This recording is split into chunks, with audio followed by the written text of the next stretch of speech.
ചരിത്രത്തിലെ ഏറ്റവും അസ്ഥിരമായ ഒരു കാലഘട്ടത്തിലൂടെയാണ് ആഗോള രാഷ്ട്രീയം കടന്നുപോകുന്നത്. ഈ സാഹചര്യത്തിൽ ഇന്ത്യയുടെ chief of defence staff general Anil Chauhan Chanakya പ്രതിരോധ സംവാദത്തിൽ നടത്തിയ മുന്നറിയിപ്പ് രാജ്യത്തിൻ്റെ ദേശീയ സുരക്ഷാ തന്ത്രങ്ങൾ എത്രമാത്രം സമൂലമായി പുനഃപരിശോധിക്കപ്പെടേണ്ടതുണ്ട് എന്ന് വ്യക്തമാക്കുന്നു. ആഗോള ഭൗമരാഷ്ട്രീയം അതിവേഗം വഷളാവുകയാണെന്നും ലോകം അതീവ അസ്ഥിരതയുടെ ഒരു യുഗത്തിലേക്ക് നീങ്ങുകയാണെന്നും അദ്ദേഹം തുറന്നു പറഞ്ഞു. അദ്ദേഹത്തിൻ്റെ വാക്കുകളിൽ യുദ്ധത്തിലെ പരാജയം വിനാശകരമാണ്.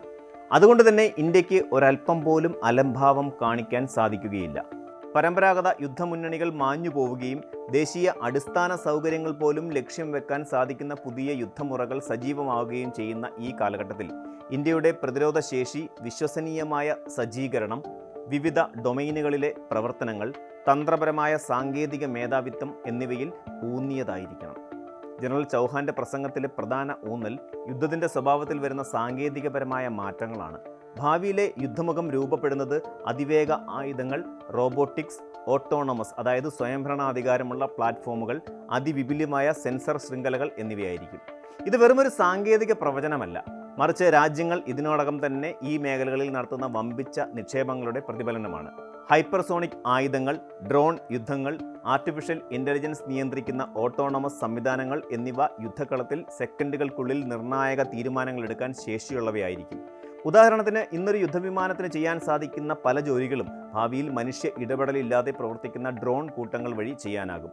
ഇതിനു പുറമെ അതിവിപുലമായ സെൻസർ ശൃംഖലകൾ ശത്രുവിൻ്റെ ഓരോ ചലനവും തത്സമയം നിരീക്ഷിക്കുകയും തീരുമാനങ്ങൾ എടുക്കുന്നതിൻ്റെ വേഗത പല മടങ്ങ് വർദ്ധിപ്പിക്കുകയും ചെയ്യും.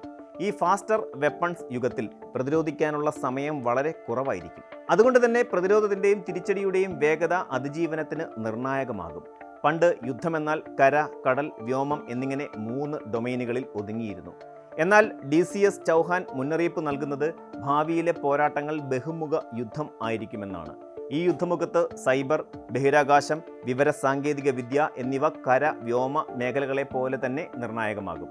സൈബർ യുദ്ധം വഴി ഒരു രാജ്യത്തിൻ്റെ വൈദ്യുതി ഗ്രിഡ്, ബാങ്കിംഗ് സംവിധാനം, വാർത്താവിനിമയ ശൃംഖലകൾ തുടങ്ങിയവ നിർണായക അടിസ്ഥാന സൗകര്യങ്ങളെ സൈബർ ആക്രമണത്തിലൂടെ തകർക്കാൻ സാധിക്കും.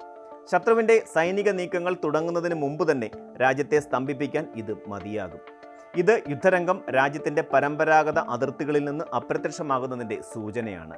ബഹിരാകാശ നിയന്ത്രണം വഴി, ഉപഗ്രഹങ്ങൾ വഴിയുള്ള ആശയവിനിമയം, നിരീക്ഷണം, സ്ഥാനനിർണയം എന്നിവ സൈനിക പ്രവർത്തനങ്ങൾക്ക് അത്യന്താപേക്ഷിതമാണ്. ബഹിരാകാശത്തെ നിയന്ത്രിക്കുന്നവർക്ക് യുദ്ധക്കളത്തിൽ വ്യക്തമായ മേൽക്കൈ ലഭിക്കും. വിവരയുദ്ധം അതായത് ഇൻഫർമേഷൻ വാർഫെയർ ആണെങ്കിൽ വ്യാജ വാർത്തകൾ, സൈക്കോളജിക്കൽ ഓപ്പറേഷൻസ് എന്നിവയിലൂടെ ശത്രുരാജ്യത്തിൻ്റെ ജനങ്ങൾക്കിടയിൽ ആശയക്കുഴപ്പവും ഭയവും സൃഷ്ടിച്ച് ആഭ്യന്തര സ്ഥിരത തകർക്കുന്ന തന്ത്രമാണ്. ഒരൊറ്റ ഡൊമൈനിലെ ഒരു ചെറിയ പരാജയം പോലും എല്ലാ ഡൊമൈനുകളിലും വിനാശകരമായ പ്രത്യാഘാതങ്ങൾ ഉണ്ടാക്കിയേക്കാം എന്നതിനാലാണ് ഒരൊറ്റ പരാജയം പോലും വിനാശകരമാകും എന്ന് CDS ആവർത്തിച്ചു പറഞ്ഞത്. ആഗോള സുരക്ഷാ അന്തരീക്ഷം വഷളാകാനുള്ള ഒരു പ്രധാന കാരണം ആണവ കരാറുകളുടെ തകർച്ചയാണ്. റഷ്യയും അമേരിക്കയും തമ്മിലുള്ള പ്രധാന ആണവ നിയന്ത്രണ കരാറുകൾ ഉൾപ്പെടെ പലതും നിലച്ചതോടെ ലോകത്തിലെ പ്രധാന ശക്തികൾ പുതിയ ആണവ ആയുധങ്ങളുടെ വികസനത്തിന് സൂചന നൽകിയിരിക്കുകയാണ്. ഇതൊരു പുതിയ ആയുധ മത്സരത്തിന് വഴിയൊരുക്കുകയും ലോകത്തെ കൂടുതൽ അപകടകരമായ മേഖലയിലേക്ക് തള്ളിവിടുകയും ചെയ്യും. ശീതയുദ്ധകാലത്ത് നിലനിന്നിരുന്ന പരസ്പര ഉറപ്പുള്ള നാശം അതായത് മ്യൂച്വലി അഷ്വേർഡ് ഡിസ്ട്രക്ഷൻ എന്ന തത്വം ആണവ യുദ്ധങ്ങളെ തടഞ്ഞിരുന്നു.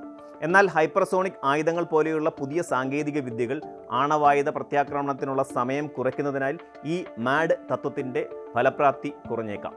ഈ സാഹചര്യത്തിൽ ഇന്ത്യയുടെ ആണവ പ്രതിരോധ ശേഷി വിശ്വസനീയവും അതിജീവന ശേഷിയുള്ളതുമായിരിക്കേണ്ടത് അത്യന്താപേക്ഷിതമാണ്.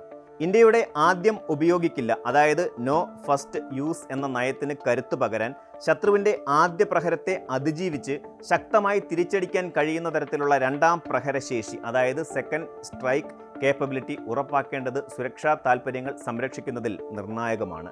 ഈ ഭീഷണികളെ നേരിടാൻ ജനറൽ ചൗഹാൻ ഇന്ത്യക്ക് മുന്നിൽ വയ്ക്കുന്ന പരിഹാരങ്ങൾ വ്യക്തമാണ്. ഒന്നാമതായി, വിശ്വസനീയമായ സജ്ജീകരണം ഉറപ്പാക്കണം.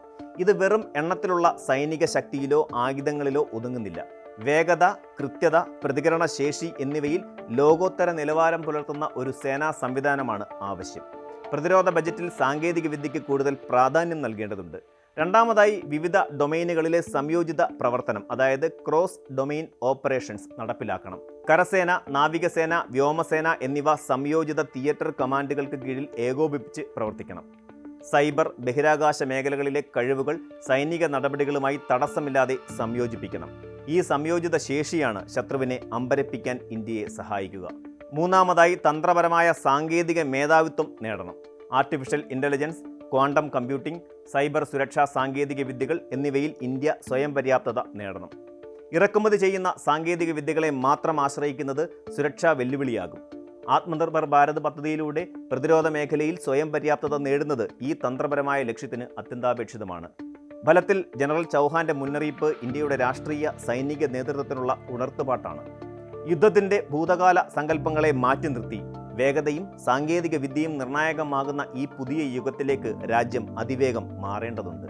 ഇന്ത്യയുടെ ദേശീയ താൽപ്പര്യങ്ങൾ സുരക്ഷിതമാക്കാൻ സൈന്യത്തിൻ്റെ ഓരോ ഘടകവും വിനാശകരമായ ഒരു പരാജയത്തിൻ്റെ സാധ്യത മനസ്സിലാക്കി പരസ്പരം സംയോജിച്ച് പ്രവർത്തിക്കേണ്ടതുണ്ട്.